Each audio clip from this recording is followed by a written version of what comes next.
On a tous ce sentiment, n'est-ce pas? Ce sentiment profond, intime, d'être soi. C'est peut-être la chose la plus réelle qu'on connaisse. Mais et si tout ça n'était qu'une illusion? Une illusion incroyablement bien ficelée. C'est l'idée un peu folle du philosophe Thomas Metzinger. Selon lui, en réalité, nous ne sommes personne. Alors dans les minutes qui suivent, on va plonger ensemble dans cette théorie pour le moins déstabilisante.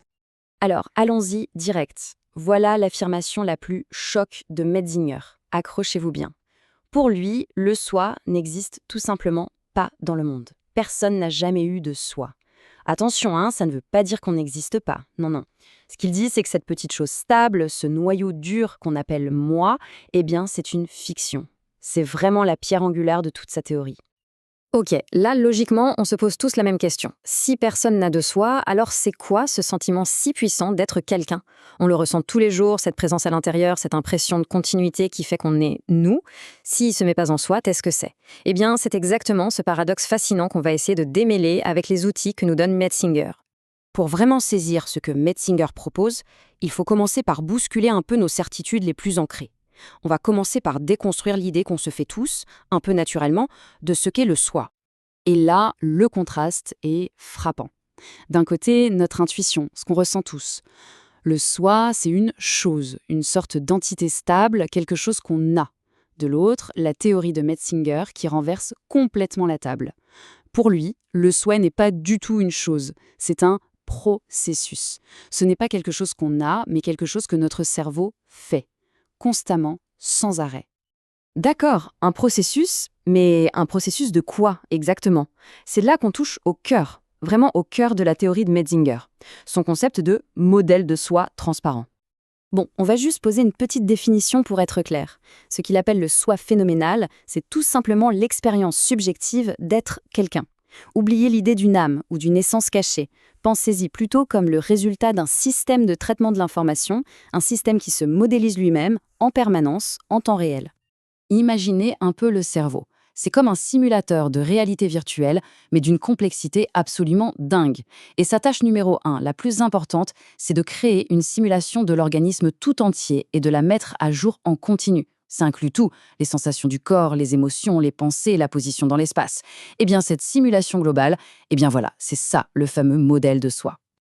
Et là, on arrive au point, mais vraiment au point clé. Ce modèle, il est tellement parfait, tellement bien intégré, qu'il en devient invisible. C'est ce que Metzinger appelle le principe de transparence. C'est comme une vitre de fenêtre hyper propre. On ne voit pas la vitre, n'est-ce pas? On voit le monde à travers elle. Eh bien, c'est pareil ici. On ne ressent pas le modèle de soi, on fait l'expérience du monde et de nous-mêmes à travers lui. Cette citation de Metzinger, elle résume ça à la perfection. En ce moment même, en écoutant ces mots, on se confond constamment avec le contenu du modèle de soi qui est activé par notre cerveau. Le système est tellement efficace qu'on se prend pour la simulation. Ce sentiment d'être moi, au fond, ce n'est rien d'autre que ça, s'identifier complètement au contenu de ce modèle cérébral.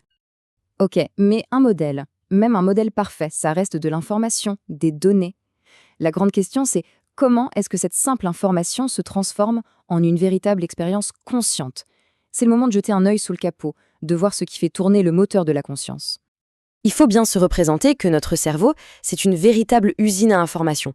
Ça brasse des milliards de données à chaque seconde. C'est juste énorme. Et pourtant, seule une toute petite partie de tout ça finit par arriver jusqu'à notre conscience. Alors, qu'est-ce qui fait le tri? C'est quoi le critère qui transforme un simple signal électrique dans un neurone en une expérience, en un ressenti? La réponse de Metzinger, ce n'est pas une sorte de magie ou une substance mystérieuse. Non, c'est beaucoup plus pragmatique. C'est une propriété fonctionnelle qu'il nomme la disponibilité globale. En gros, pour qu'une information devienne consciente, elle doit être, comme son nom l'indique, disponible pour tout le reste du système. Elle doit pouvoir être utilisée pour des tâches plus complexes, comme la réflexion ou la prise de décision. Concrètement, ça veut dire quoi, disponible globalement? Eh bien, ça veut dire qu'une information doit cocher 3 cases. 1, elle doit être disponible pour l'attention. On doit pouvoir se focaliser dessus. 2, disponible pour la cognition. On doit pouvoir l'utiliser pour réfléchir, pour raisonner. Et 3, disponible pour l'action. Elle doit pouvoir nous aider à décider quoi faire. C'est ce triple accès qui fait toute la différence. C'est le ticket d'entrée pour le club de la conscience, en quelque sorte. Bon, je sais que jusqu'ici, cette idée de n'être personne peut sembler un peu déprimante, voire carrément angoissante. Mais c'est là que Metzinger opère un retournement de situation assez génial. Dans sa dernière partie, on va voir que cette idée cache en fait une puissance assez incroyable. Parce que loin d'être un bug ou un défaut de conception, cette fameuse illusion du soi est en fait, pour Mettinger, peut-être bien la meilleure invention de Mère Nature. C'est un outil biologique d'une puissance phénoménale, un outil qui a donné à notre espèce un avantage absolument décisif sur toutes les autres. Alors pourquoi c'est un si grand avantage? Eh bien, premièrement, ce modèle permet à un organisme de se penser comme une entité unifiée, un tout cohérent. Ensuite, il crée une sorte d'interface pour interagir de manière beaucoup plus intelligente avec le monde, extérieur comme intérieur. Il ouvre la porte à une nouvelle forme de contrôle, bien plus sophistiquée. Et au final, c'est ça qui a été le pont entre l'évolution purement biologique et l'évolution culturelle. C'est en quelque sorte le logiciel qui nous a permis de bâtir des civilisations. Et on va terminer là-dessus avec une pensée qui donne un peu le vertige. Si le soi n'est pas une chose immuable, mais bien un processus en constant changement, alors ça change tout. Ça veut dire que ce que nous sommes n'est pas gravé dans le marbre, c'est une construction qui évolue sans cesse. Et ça nous force à nous poser une question fondamentale. Si le soi est un processus et non une chose, que pourrait-il devenir ?